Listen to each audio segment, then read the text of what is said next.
A woman is about to give birth to twins, but her grandmother begs her to stop.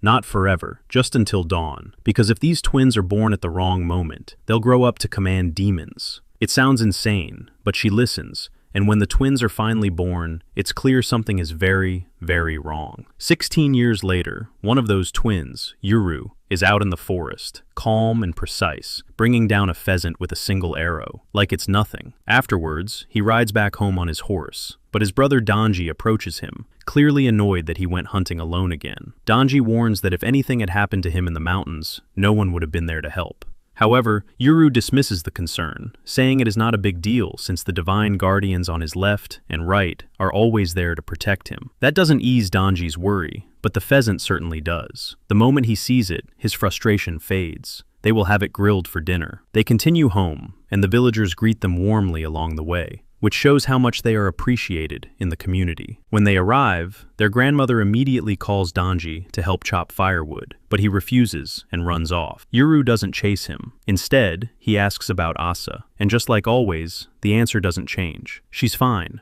After that, Yuru heads inside, where he finds his sister Asa sitting in a cage. She welcomes him back, and from the other side of the cage, he tells her about his day and how he caught the pheasant, which impresses her. However, Yuru admits he had hoped to bring back something larger, like a boar or a deer, especially since there has not been much rain, and he is beginning to worry about the harvest. Because of this, he expects there will be less food, so he plans to spend more time hunting to keep their pantry stocked. Hearing this, Asa wonders if the adults might leave the village to find work outside, and when Yuru admits that is possible, she asks if he would go too. In response, he immediately refuses, explaining that he trained himself to hunt, so he would never have to leave. He believes that if he makes himself valuable enough, there will be no reason for him to go, and he assures her that nothing will make him leave, and that he will always stay by her side to protect her, which finally brings her relief. Just then, their mother walks in and tells Yuru that Dara is here. Dara is upstairs, trading with the villagers, using goods he brought from the outside world. And when they ask how things are out there, he explains that the economy is in bad shape and a pandemic is spreading. When Yuru arrives, Dara casually tosses him a ball meant for Asa, knowing that Yuru never asks for anything for himself and only wants souvenirs for his sister. Yuru admits this and trades the pheasant feathers he brought earlier. After Dara leaves, Yuru and Danji begin working on the farm, and as they do, Danji talks about wanting to leave the village and see the outside world, believing it must be special since those who leave never return. However, Yuru disagrees and says he wants to spend his life in the village. Danji assumes this is because of Asa and suggests taking her along, but Yuru replies that being around him would bring shame to Asa and reminds him that she has an important duty. When Danji realizes he has never met Asa, Yuru explains that she is only allowed to meet certain people, not common villagers like him, which leads to an argument. Their argument is suddenly interrupted by a loud sound overhead, and when they look up, Yuru notices white trails of smoke in the sky, joking that they might be dragon farts. As the sound grows louder, he recalls hearing something similar while hunting, and they begin to think it might be a dragon, so they prepare for a fight. Suddenly, a spell releases an energy pulse that shatters the village's barrier, and when they look again, they realize the smoke is coming from an aeroplane, followed by helicopters flying overhead. The villagers panic as they watch the unfamiliar machines, and soon soldiers arrive, cutting down everyone in their path. Even Dara, trying to leave, is shot from behind. In the chaos, the villagers rush to Granny Yamaha for answers, and she tells them the barrier has been broken and that Yuru is likely the target, urging them to find and hide him. Meanwhile, Yuru and Danji reach the village square and find it covered in bodies, and after a moment they run home, hoping their family is safe. On the way, soldiers spot Yuru, but he fires arrows, and together he and Danji knock them out before continuing, as Yuru wonders if the flying machines are dragons. They reach the guardian statues. Danji says his mother is likely still working at the keep, prompting Yuru to begin moving rocks aside and ask for help. After some effort, they uncover a hidden shortcut leading straight to the keep, leaving Danji stunned, since he has lived in the village his whole life without knowing it existed. Meanwhile, elsewhere in the village, helicopters deploy a blonde girl named Gabby, who confidently takes on everyone alone. She unleashes her magic, cutting down villagers effortlessly, and once finished, she casually chews gum and tries contacting the ground squad, only to receive no response. This is because Dara survived and eliminated the entire squad on his own. Using his phone, he contacts Hana, saying they must change their meeting point because he believes Asa has appeared. At the same time, near Asa's cage, a girl drags Yuru's grandmother across the ground before stopping in front of the cage. The moment she sees Asa inside, her expression turns to disgust. She calls her a sick joke, and without hesitation, releases a burst of energy that shatters the cage and kills her. Right then, Yuru bursts in. He rushes forward, asking if Asa is all right, but the girl just smirks and calls him her brother, claiming she is the real Asa. She tells him she has come to take him and will kill everyone else. Shocked, Yuru refuses to believe her and fires an arrow, but she blocks it with magic, causing an explosion. Elsewhere, Dara pushes through the village, using a pistol to take down soldiers until he encounters Gabby and the demon she controls. Surprised he can see it, Gabby watches as Dara fires at it, though its teeth are too strong. When she lets her guard down, Dara throws a grenade, catching her in the blast. Back inside, the girl claiming to be Asa is startled by the size of the explosion she caused, having only intended to stop Yuru's arrow. At that moment, the ball Dara gave Yuru rolls through Asa's blood and transforms into a demon that restrains the girl. Yuru's grandmother calls out to Dira, ordering him to take Yuru to the outside world and ensure they never find him. Dira obeys and carries Yuru away. As Donji checks on his injured mother, Yuru rushes past in Dira's arms, leaving him confused. Soon after, Dira and Yuru reach the end of the shortcut, and Dira tells him they are heading to the outside world, starting by going down the mountain. But Yuru is still completely lost and asks Dara to explain what is happening. However, Dara insists there is no time and urges him forward. Before they can escape, they are spotted, and bullets begin flying toward them, making Dara realize their window to escape has already closed.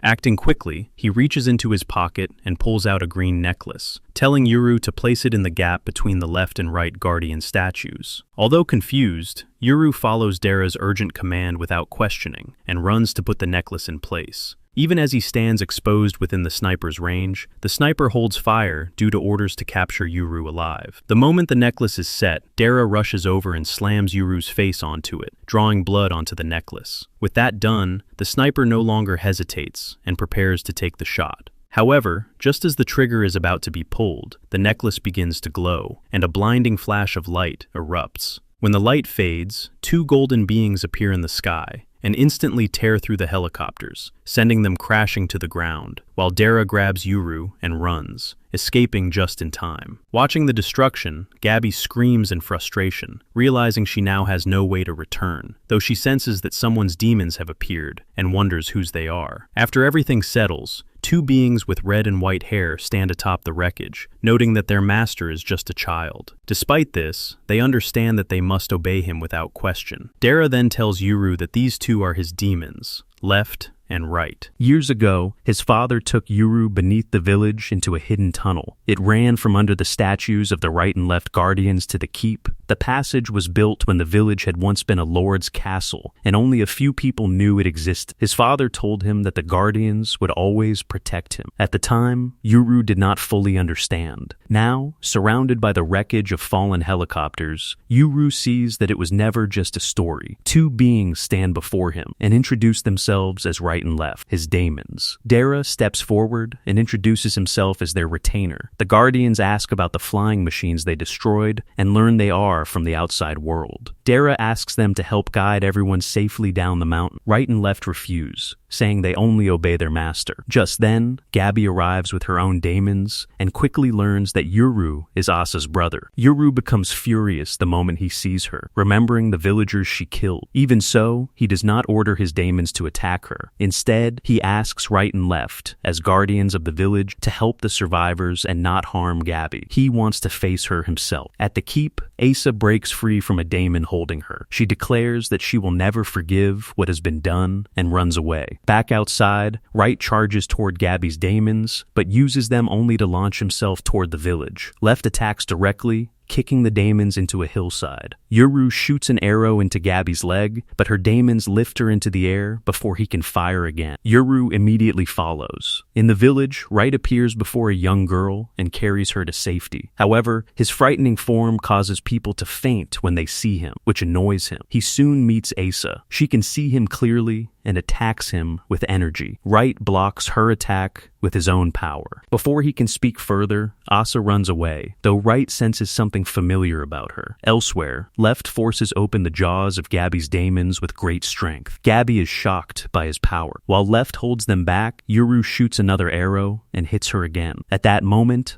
Asa arrives. Yuru points his bow at her and demands to know who she is. She tells him she is his sister. She answers his questions about her appearance and personality, proving she is telling the truth. When Right arrives, he confirms it by recognizing that her blood has the same scent as Yuru's. They are truly siblings. This raises another question. The Asa who lived with Yuru in the keep cannot be real. Asa explains that the one in the keep is an imposter. When their parents fled the village with her, they feared Yuru would follow. To stop him, they created a replacement Asa to keep him there. Dara interrupts and asks Asa to step back. Yuru is the target, and staying here will only bring more danger to the village. Yuru decides to leave. Before going, he tells Asa and Gabby not to harm anyone else. Then, he leaves with Dara and his daemons. After he is gone, Asa and Gabby's daemons treat Gabby's injuries. Asa begins to cry, relieved that Yuru is alive. Soon after, Grandma Yamaha restores the barrier around the village. Inside the keep, the false Asa lowers her head, filled with sadness. Far down the mountain, two hikers talk about a legend of a lost village where people disappear. As they speak, Yuru and Dara run past them, with Right and Left flying overhead. Dara tells Yuru that there is no point in hiding in the village anymore. They reach a car where Hana is waiting. She works with Dara as a daemon retainer and can see Right and Left. Since no enemies are nearby, Dara decides they should go somewhere crowded. Yuru hesitates when he sees the car, not understanding what it is. Dara struggles to explain, but Hana describes it simply as something like horses that move very fast. Yuru and the daemons accept this explanation. Meanwhile, Jin arrives with his men to take Gabby away. She lies on a stretcher but speaks calmly, showing she is used to pain. They confirm that Yuru exists but escaped. Jin realizes they have failed their mission and lost many men and machines. He knows their superior will be unhappy. Gabby mentions Dara, and Jin understands that a Tadera daemon retainer was involved. He regrets not bringing his own. Inside the car, Dara explains everything to Hana. He believes the events are connected to the Kagamori, and as they travel, Left senses other daemons nearby. These daemons are not enemies. They are old companions of Right and Left. It becomes clear that Right and Left have not left the mountain in 400 years. Right introduces Yuru as one of the twins who divide night and day. The elegant daemons warn that his path will not be easy, but wish him safe travels as he heads into the human world. After they leave, Dara explains that they are Oshirasama, beings higher than ordinary daemons. Both he and Hana are amazed to have seen them. Yuru begins to understand more about this world. There are many kinds of daemons, including gods, spirits, and those made for battle. Some stories say daemons can even turn on their masters. Gabby's daemon seems to be a combat type, but it shows no sign of betraying her. It stays close as Asa apologizes for letting Yuru escape. Jin tells her not to worry. Their superior will be satisfied that Yuru has left the mountain. However, not everyone is safe. Two of Jin's men try to leave the mountain after the barrier is restored, but they find they cannot escape. The mountain still holds them, just as the legend says. At a roadside rest stop, Hana hands Yuru a set of modern clothes so he can blend in. The unfamiliar fabric and design feel strange to him, but he puts them on anyway. She also gives him food. When he tastes the seaweed-wrapped rice ball, he is surprised by how good it is. For a moment, his thoughts drift to Asa, wishing she could share the same experience. Nearby, Right and Left wander around the rest stop, fascinated by everything they see. The lights, the movement, and the unfamiliar structures draw their attention. Still, they decide to remain near the car with Yuru, while Dara and Hana head inside to eat. Inside the restaurant, Dara explains everything that has happened. He tells Hana that the girl Yuru believed to be Asa was not his real sister. They begin to discuss what to do next. Dara points out that his face has been seen,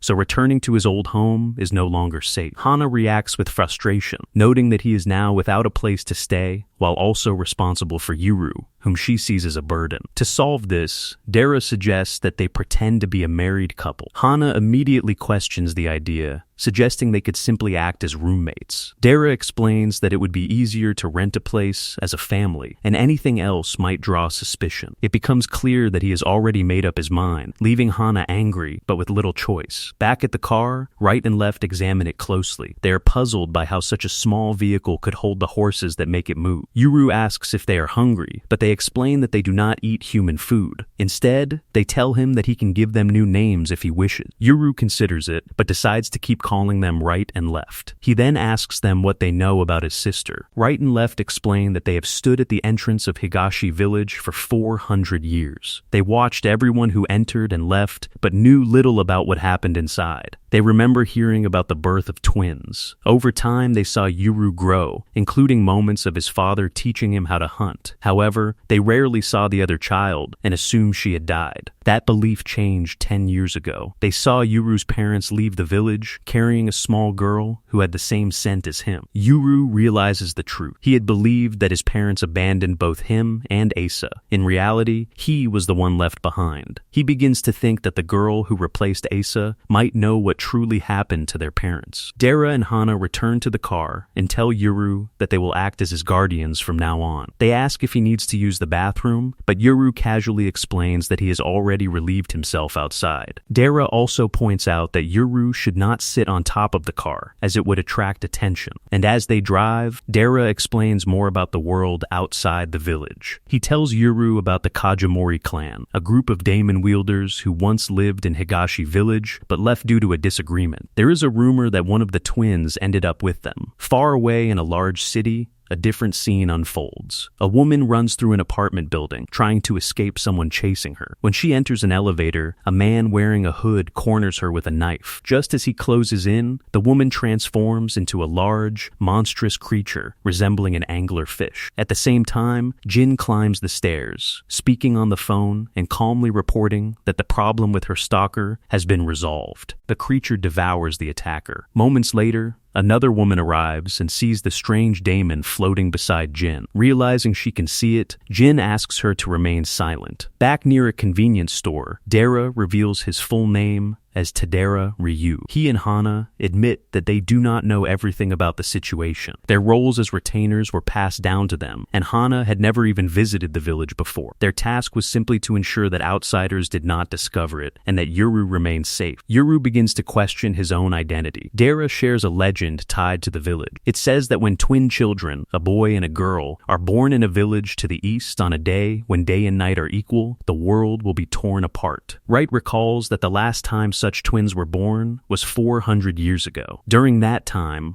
a war divided the nation between East and West. Daemon wielders were involved in that conflict, as well as an earlier one between North and South. However, the daemons themselves did not start those wars. They were used by people seeking power. Left explains that Yuru has the potential to gain a special ability. Dara adds that Asa may have already awakened hers. Her power appears to be the ability to break. The opposing ability is to seal. Hana wonders what would happen if both powers met. Dara describes it as a paradox, something that has never been witnessed before. Dara then reveals that Yuru's mother was originally an outsider who accidentally found the village. Yuru remembers something she once told him. She said that in her homeland, his name meant night. She had hoped to one day take her family back there. Later in their journey, Yuru learns how to use a modern bathroom. He manages it well, but refuses to use the hand dryer, finding its noise and force frightening. As night falls, Yuru, Right, and Left walk through a nearby city in Guntama Prefecture. A small festival is taking place, and the area is filled with lights and activity. Yuru looks around in awe at the buildings and the brightness of electric lights, so different from the quiet village he knew. While they walk, Yuru admits that he cannot fully trust Dara and Hana, as they were connected to the deception involving the false Asa and the village itself. At the same time, he cannot trust the Asa he has just met either. He decides on his own path. He will find Asa, capture her,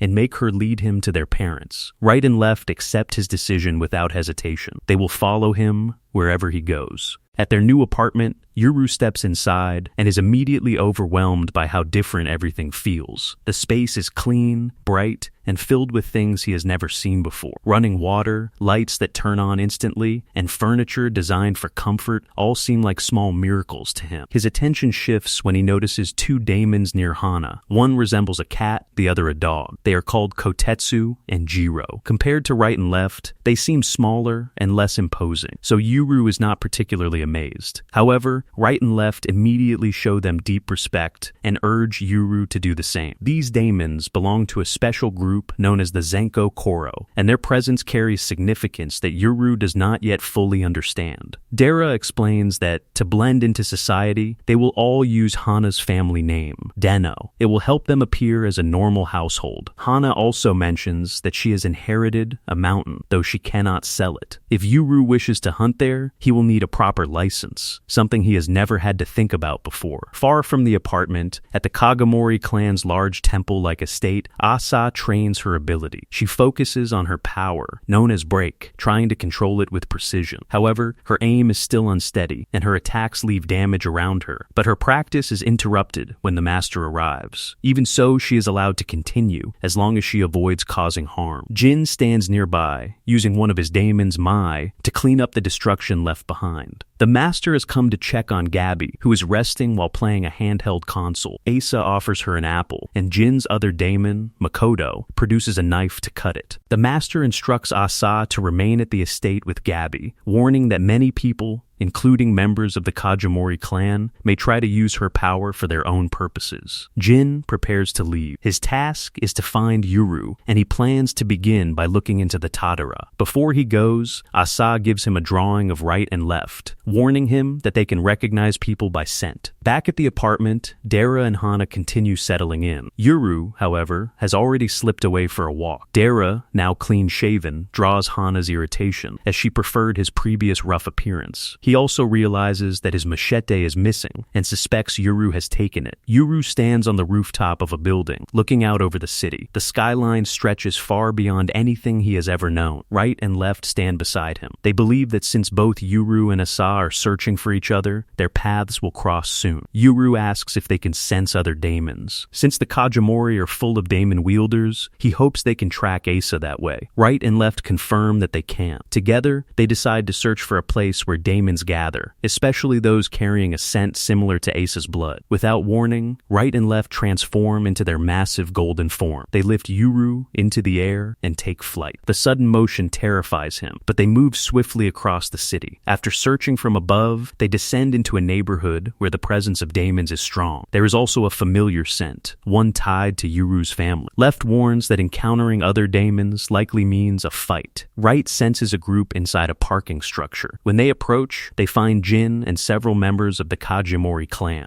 Asa appears among them, and without hesitation, Yuru charges forward with his machete. The moment turns quickly. Mai suddenly emerges and traps Yuru inside its massive jaws. The Asa he saw was only an illusion created by Makoto. The scent that led them here came from an old vial Jin carried. The entire situation had been arranged in advance. Jin introduces himself and his daemons, known as the Scavenger. Back at the apartment, Hana grows anxious about Yuru's disappearance. Her concern is not entirely selfless. Since Yuru has not yet been officially registered as part of their household, he does not have health insurance. If he is injured, the cost will fall on her and Dara. She orders Jiro to track Yuru's scent. The dog-like daemon leaps across rooftops, moving quickly through the city. Meanwhile, Kotetsu interacts with a smartphone, locating Jiro's position. It becomes clear that Yuru has traveled far, all the way into Tokyo. At the parking structure, Jin explains that he had expected someone from Higashi village to come for Asa. Yuru's arrival has only made things easier for them. The Kagamori members call out for right and left, sensing their presence. The two guardians step forward, no longer hiding. They decide to turn the situation around by capturing Jin instead. Jin orders Makoto to release weapons, including firearms and even heavier artillery. However, none of it has any effect on right and left. Even powerful attacks fail to harm them. At one point, Makoto throws a heavy stone lantern at right,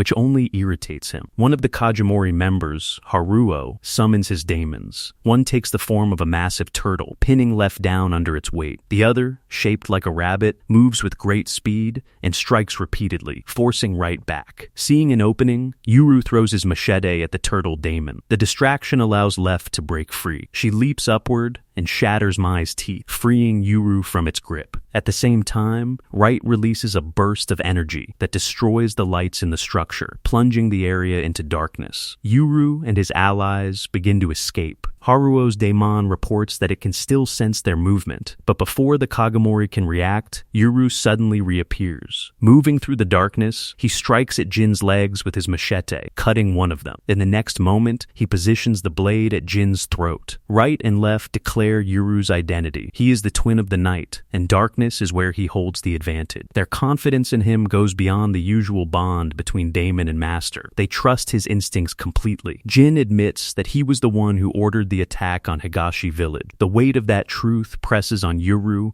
as he struggles to control himself. Despite his anger, he holds back from killing Jin. Instead, he demands something else. He asks Jin to call Asa. Yuru wants her brought to him immediately. Haruo immediately objects, but Jin calmly steps in and offers a condition. If Yuru truly wants to meet her, he must come to Kagomori Manor. Jin assures him that no harm will come to him there. Yuru refuses at first. Even when Jin explains that Asa also wishes to see him, he remains cautious. Still, he allows Akio, one of Jin's men, to treat the wound on Jin's leg. Yuru admits that he intentionally avoided cutting too deeply. He understands that Jin had chances to kill him earlier, but chose not to. If Jin had truly wanted him dead, Mai could have finished him the moment Yuru was trapped. Even so, Right and Left continue sensing hidden daemons nearby. Akio reveals that he possesses a pair of his own, but they are so enormous that they cannot fit inside the parking structure. After some thought, Yuru agrees to go to Kagomori Manor. Before leaving, however, he warns Jin not to disrespect Right and Left again. During the trip, Jin explains the purpose of his daemons, Mai and Makoto, known together as the Scavenger.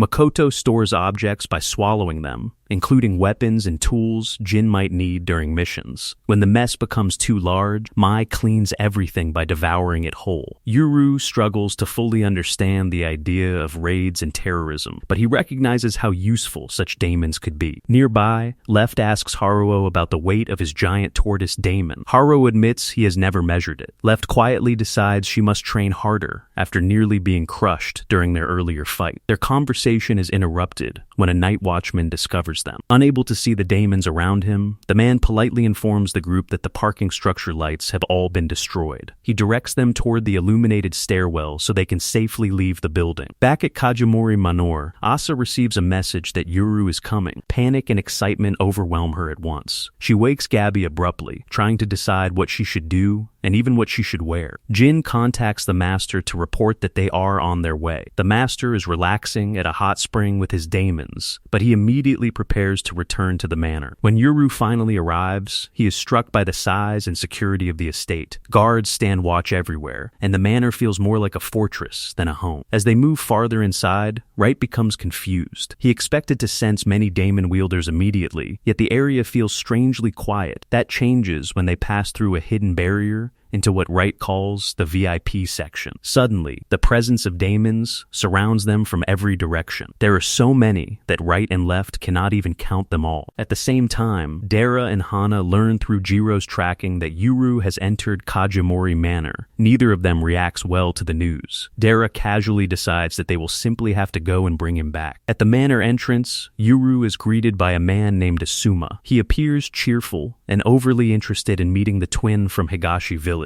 It quickly becomes obvious that he overheard Jin's plan to bring Yuru there. Asuma is especially fascinated by Right and Left. Before the situation can grow awkward, Asa rushes outside. Seeing Yuru fills her with excitement, and she immediately wants to embrace him. Yuru feels equally uncertain. Part of him wants to trust her, but another part still hesitates. Even so, he stays focused on what matters most to him, finding out what happened to their parents. Asuma offers to guide Yuru around the manor, but Jin firmly interrupts. Yuru is his guest, and Asuma has no reason to involve himself further. Asuma leaves with an amused smile, while Jin orders Akio to guard the entrance and keep anyone else from entering. The group heads first to the infirmary, so Jin can receive treatment. The doctor there is shocked that Jin was injured by a young man carrying a machete. Yuru sees nothing unusual about it, and believes every boy should own at least 1 or 2 machetes. To his surprise, Asa agrees with him completely. The doctor hands Jin a vial of Asa's blood, which had been collected earlier. Yuru is horrified, believing they are harming women and children by taking blood from them. Asa quickly explains that modern medicine allows blood to be drawn safely and painlessly. Haruo watches the exchange with disbelief. He cannot understand how Yuru can casually attack people with a blade, yet react so strongly to the idea of giving blood. Asa reassures Yuru further, saying she is fed well and loses very little from the process. Yuru, however, becomes distracted by how much she has grown. The Asa he remembers was much smaller. Asa tells him that living in the outside world and eating properly helped her grow taller and healthier. Yuru finds the idea unpleasant, especially because of how heavily seasoned modern food tastes to him. Still, he admits the rice is excellent. Eventually, Yuru asks the question that has been haunting him. He demands to know where their parents are. Expressions of Asa changes immediately. She admits that they are not at the manor, and that she does not know where they are now. Jin explains what happened after Yuru's parents escaped Higashi village. The Kajimori clan gave them shelter, and afterward they planned to visit Yuru's mother's family in Okinawa so she could reassure them that everyone was safe. They boarded a plane in Tokyo, but when the flight landed in Okinawa, they had vanished completely. The daemon wielder assigned to protect them disappeared as well. No trace of any of them was ever found. Despite this, Asa still trusts the Kagomori clan. After leaving Higashi village, assassins targeted her, and the Kagomori protected her from them. Elsewhere, hidden figures discuss the news of the twins finally reuniting. They speak of how important the moment is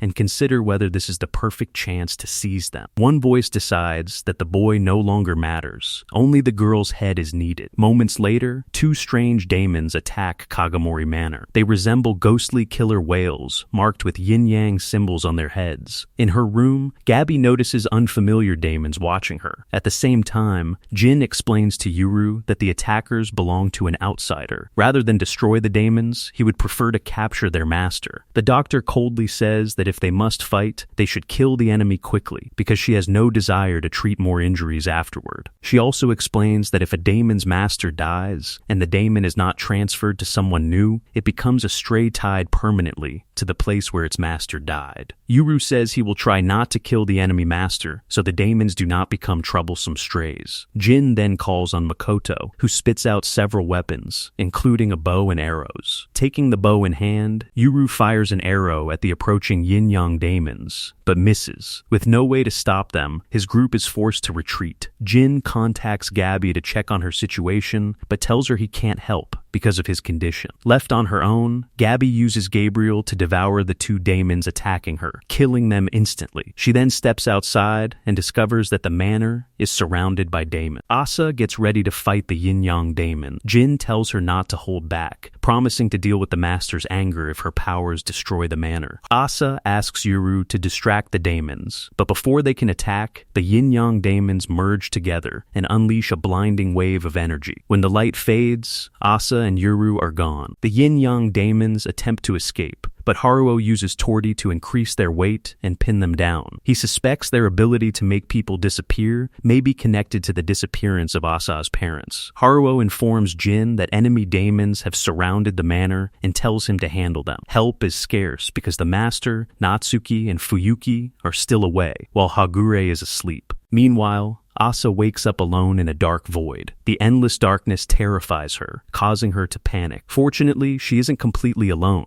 Right, her brother's daemon, is there with her and calms her down by gently patting her head. He can't smell Yuru anywhere, but assumes Left is with him, so he should be safe. Right followed Asa for a reason. Ever since they first met in Higashi village, she has never spoken to him. Asa remembers how Right once neutralized her break power. She also recalls her father explaining that Right and Left could prevent the break and seal powers from spiraling spiraling out of control. Right admits that he is Asa's natural enemy. Asa responds that if Yuru inherits the seal power, then Left will become his natural enemy as well. Elsewhere, Yuru finds himself in a bright, empty void with Left. Neither of them has seen a place like this before. Left believes they are trapped inside a spherical barrier created by the daemons because the space has both a floor and a ceiling. Yuru asks her to help him adjust his aim since the strange environment has thrown off his balance. Left is surprised by how calm he is, but Yuru says he became used to confusion after the attack on his village. Left holds up a machete as a target for practice, but Yuru accidentally shoots her twice. Since her body is made of stone, she isn't harmed. Left wonders if he is worried about Asa, but Yuru believes her break power should be strong enough to escape the barrier. Back at the manor, Torti continues pinning down the yin-yang daemon. Suddenly, Asa breaks out of the barrier alongside Right. She uses break to destroy the contract binding the daemons to their master, causing them to collapse. Asa then uses a vial containing her old blood to make herself their new master. After calming the frightened daemons, she orders them to release her brother. Yuru and Left are spat out immediately and prepare to fight, but Asa and Haruo stop them. Haru explains that the daemon's former master may know something about Asa's missing parents. Asa orders the daemons to identify their former master, and they point him out. Yuru quickly shoots the man with an arrow, incapacitating him. Elsewhere in the manor, Jin, Ai, and Makoto deal with the remaining attackers, mostly by letting their daemons devour them. Gabby finds Jin and reports that she has already taken down 5 intruders herself. With Yuru providing support from the rooftop,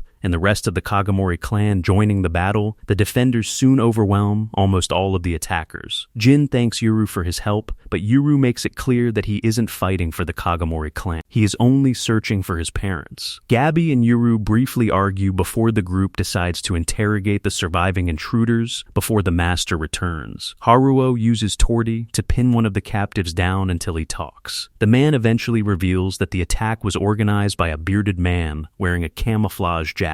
Unfortunately, Akio has already beaten that man to death with a crowbar. None of the surviving captives know anything about the whereabouts of Asa and Yuru's parents. Asa asks the captive for the names of the yin-yang daemons, but he admits that he never named them. To him, they were nothing more than mindless servants. His answer enrages Gabby, who nearly has her daemons bite his head off. Wanting to keep the daemons, Asa asks whether they can shrink themselves. They immediately transform into small, adorable yin-yang colored pets. Later, Yuru asks Asa if her life has been this dangerous ever since she left the mountain. Asa says it has, although this attack involved far more enemies than usual. Even so, she's glad that Yuru is here. Yuru then asks about her eye patch, and Asa tells him she doesn't want to lie to him. She reveals that she has died once before, killed by an assassin from Higashi village. Yuru remembers the first time someone tried to kill him. It happened shortly before his parents left Higashi village. While hunting in the mountains with his father, he was suddenly attacked by a stranger. Yuru managed to stab the man, and his father finished him off with an arrow. His father explains that this is what true killing intent looks like. Anyone who genuinely means Yuru harm must be treated without hesitation. He then throws the attacker's body into a ravine and teaches Yuru an important lesson. Fear can get him killed. Instead of panicking, he must stay calm, analyze the situation, and act rationally. The following day, Yuru and his father return to the village. Following his father's wishes, Yuru tells no one about the attack. None of the villagers suspect anything, although Granny Yamaha seems unusually skeptical. When Yuru reaches Asa's room, his mood immediately improves. He tells everyone that he's exhausted after spending the previous night awake. His sister reminds him to take better care of himself. Yuru makes up a story about the animal they were hunting and tells it to Asa, while his father secretly reveals the truth to his mother. Soon afterward, Yuru's parents left the village with the real Asa. Just as Asa later explained, Yuru spent the next 10 years living beside an imposter, while the entire village lied to him about what happened to his family. Back at Kagomori Manor, Asa reveals what happened to her 1 year earlier. She was kidnapped by an assassin, murdered, and then gained the power of break through her death. After dying, Asa found herself in a dark void, filled with pathways pathways made of bones and skulls. There she met a daemon that exists between life and death and possesses the power of break. The daemon informs her that she is dead. Asa immediately asks if she has been sent to hell. The question surprises the daemon. Curious, it searches through a book and explains that the place is actually called Yomotsu Hirasaka. Hearing this reminds Asa of her father's prophecy about twins who would one day command powerful daemons. Still struggling to accept what happened, Asa cannot believe that someone from Higashi village tried to kill her. The daemon then asks what she intends to do next. Death is not the end. Humans who arrive there have two choices. They can accept death, or they can accept a daemon's power. If Asa wishes to die, she only needs to jump from the path of bones. If she chooses life, she can accept break and return to the world of the living. The daemon explains that break grants tremendous power, but it comes with a price. Anyone who possesses it will constantly be hunted by people who want to kill them or exploit their abilities. Asa asks whether her brother has appeared there before. The daemon says he has not. If Yuru dies, he will go somewhere else entirely to the place connected to Seal. Not knowing whether her brother is alive or dead, Asa refuses to give up. If Yuru is still alive, she has to find and save him. When Asa awakens, she is still tied to the chair where her killers left her. The assassins are arguing because they failed to resurrect her and claim the power of break for themselves. They take comfort in knowing that Yuru is still alive in the village. They believe his future seal power will be enough to help them achieve their dream of ruling the underworld. Asa suddenly breaks free. Despite losing her right eye, she kills both assassins. Gabby has been searching desperately for Asa and is shocked when she discovers the bodies. Asa apologizes, but says she must follow the path she has chosen. Back in the present, Asa apologizes to Yuru as well. Meanwhile, Gabby discovers small totems left behind by the daemons she and Gabriel killed during the attack. Realizing the figurines were treasured by their owners, she carefully gives them a respectful funeral. The next morning, Tadera Ryu, better known as Dara, arrives at Kagamori Manor to take Yuru with him. Yuru feels conflicted because Dara, Hana, and the Kagamori family clearly distrust one another. Rather than choosing sides, he decides to hear everyone's story together. Jin agrees and allows Dara inside. Inside the manor, Asuma discusses the damage caused by the recent attack. Jin scolds him for sleeping through the entire incident. Hagure arrives shortly afterward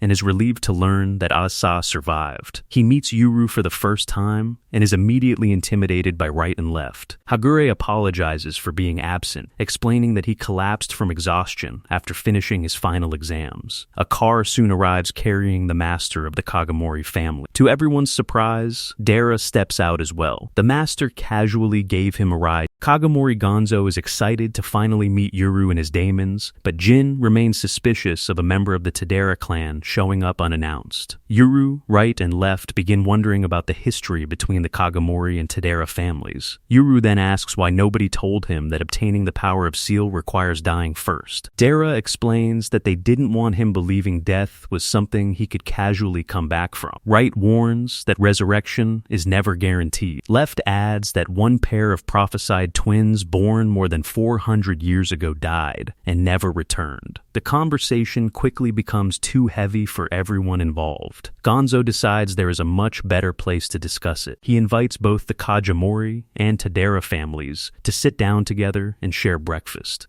The Great Hall is left in ruins after the recent attack, so Gonzo Kagamori orders Hagure to clean it up. Hagure summons his daemons, two small fiery orbs named Black and White, and they restore the hall with incredible speed and precision. Yuru, Dara, Right, and Left are stunned by how quickly the damage disappears. Hagure reveals that he is a manga artist who works under the pen name Hagure Hikaru. He explains that Black and White are so effective because his imagination directly influences how he uses them. Yuru has never heard of a manga artist before, but Dara recognizes the name from movie credits. Hagure then reveals that his real name is Kajimori Hikaru. As the eldest of the Kajimori brothers, Hikaru is next in line to lead the clan, but he has no interest in the position. Despite that, his perfectionist nature quickly becomes obvious when he starts worrying about tiny flaws in the hall he just restored. The clan's daemons soon bring out food and arrange seats for everyone. Right and Left are confused because they do not eat human food, but Gonzo insists that daemons are treated no differently than humans inside the manor. During breakfast, Jin questions Dara about how he found Yuru and whether Higashi village had anything to do with the recent attack. Dara answers casually, but Jin remains suspicious. Dara asks Asa how she has been treated since arriving at Kagamori Manor. Asa says the family has treated her well and that she feels safe there. The only time she has been attacked were when she had to leave the manor, such as during hospital visits. Years of stress eventually gave her a gastric ulcer, prompting Dara to apologize for the actions of the Higashi village extremists. Dara also asks whether she has obtained a family register yet, since it would make things like health insurance much easier. Asa admits that she still does not have one. She then reveals that their mother was attacked shortly before disappearing. Dara says it doesn't sound like something Higashi village would do, but Gonzo dismisses the idea immediately. Dara responds by asking whether a member of the Kagamori clan could have been responsible instead. He also questions why the head of the Kagamori family is so invested in the twins. Gonzo answers that the world would be better off without Break and Seal. Every pair of twins blessed with those powers has brought chaos and conflict to the world, and he believes the current twins must be the last. In his eyes, Higashi village has outlived its purpose and should be destroyed. Asuma strongly opposes that view. He argues that those blessed with power by the gods have a responsibility to guide society. Higashi village should continue to exist, but the people it produces should be protected and directed by capable leaders such as the Kagamori family. Yuru remembers what Right and Left told him. Break and Seal never caused the wars. The people who tried to control those powers did. The realization helps him accept his own existence. Yuru then addresses Asa directly. Although he still cannot forgive her for attacking the village, he does not understand why she has been forced to carry so much guilt. She was used as a pawn in a conflict much larger than herself, yet she has spent years hiding because of choices made by others. He asks Dara to carry a message back to Higashi village. He refuses to spend his life running or hiding. Anyone who wants to kill him can try. He will face them while continuing his search for his parents. Asa immediately calls him an idiot because he has no idea what it feels like to live every day knowing someone is hunting him. She begs him to protect himself instead of inviting danger. Right and Left refuse to support Asa and seem excited by Yuru's decision. Gabby feels the same way. Believing Yuru is simply choosing to share the burden Ada has carried alone for years. Gonzo then offers Yuru a place within the Kagamori clan, but Yuru rejects the invitation without hesitation. Gonzo openly called Higashi village miserable, and Yuru cannot support any ideology that threatens his hometown. Instead, he chooses to continue following his own path alongside Dara. When it is finally time to leave, Asa accompanies Yuru to the manor gates, but stops there because she cannot leave the grounds. Looking at her standing behind the barrier, Yuru realizes that she has merely traded one prison for another. Higashi village restricted her freedom in the past, and now the manor serves the same purpose. Before saying goodbye, Asa shows him a photograph of their parents on her smartphone. Yuru, Right and Left are more fascinated by the smartphone than the photo itself. Yuru even takes his first selfie, though Right and Left do not appear in photographs. Seeing his parents in modern clothes feels strange after 10 years apart, and Yuru cannot help wondering where they are now. Asa offers to print the photograph for him, but Dara refuses to reveal anything about Yuru's whereabouts, even if the Kagamoris uncover information about his parents. Jin gives Dara a business card and tells him how to contact him if necessary. Asa then reveals that their parents desperately wanted to take both children when they left Higashi village, but Granny Yamaha intervened and forced them to leave with only one twin. Yuru had always feared that his parents abandoned him. Learning that they fought to keep both of their children together makes his journey to the modern world feel worthwhile. Unable to hold back her emotions, Asa hugs him and quietly tells him to stay safe before returning to the manor. Yuru watches her walk away until the gates close between them. Only then does he break down in tears, because after years of lies and separation, he finally knows the truth. That girl was never an imposter. She was his real sister. After leaving Kagamori Manor, Dara decides to show Yuru the modern world. He takes him on a boat, then a train, leaving Yuru completely baffled by both, while Right enjoys every second of it. Their trip eventually leads them to a horse race, where Dara loses a small fortune gambling. Yuru becomes fascinated by the horse that finishes first, and asks how much it would cost to buy. Dara immediately rejects the idea, joking that Hana would divorce him if he spent that much money on a racehorse. When Dara asks whether he needs anything, Yuru requests more arrows. Dara takes him to a massive department store, where Yuru is amazed to find every material he needs in one place. The biggest surprise comes when he learns he can simply buy glue instead of making it it from animal parts. A cashier notices right and left, reminding them that some ordinary people can see daemons despite being unable to use them. While shopping for clothes, Yuru remembers the men who attacked him in the mountains. They were too clean to be living in the wilderness, and one of them wore underwear similar to what is sold in the store. The realization convinces him that the attackers came from the modern world, rather than the mountains around Higashi village. After leaving the store, Yuru tells Dara that they are being followed. Dara admits he already noticed 3 people tailing them. Yuru then questions why Dara allowed himself to appear in Asa's photograph after insisting on keeping everything secret. Dara points out that the manor's security cameras had already recorded him, making the photograph irrelevant. Back at Kagamori Manor, Asa spends her time looking through photographs of Yuru while the captured attackers are interrogated. She even edits Dara out of one picture before asking Jin to send her any security footage containing Yuru.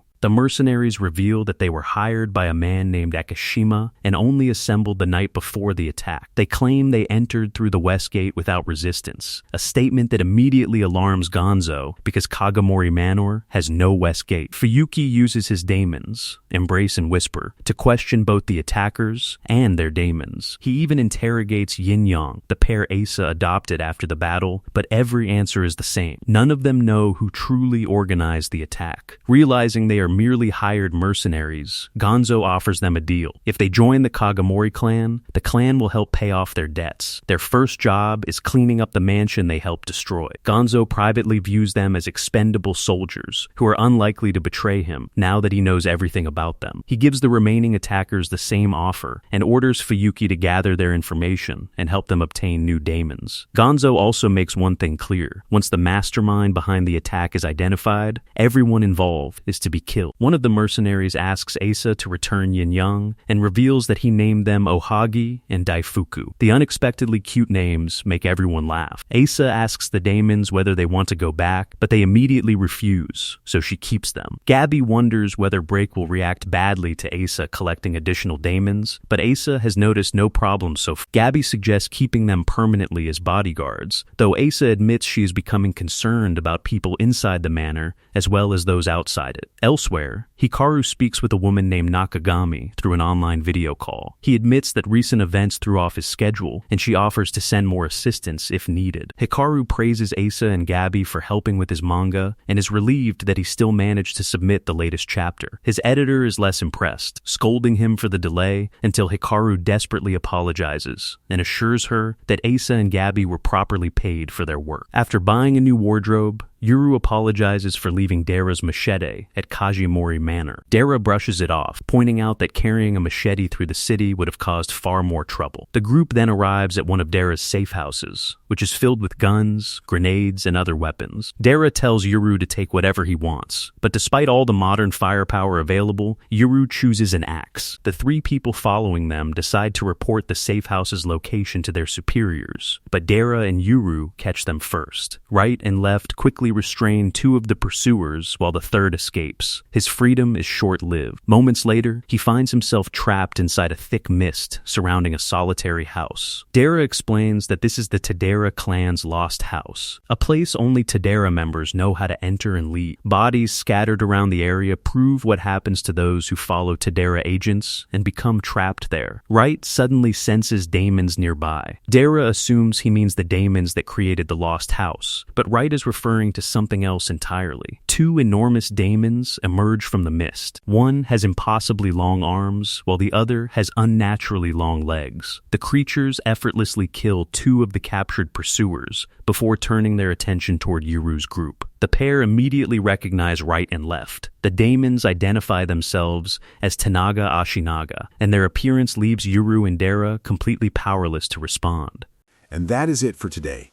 If you enjoyed this recap, please subscribe to the channel, hit the like button, and feel free to write whatever you want in the comments section. Thank you for watching.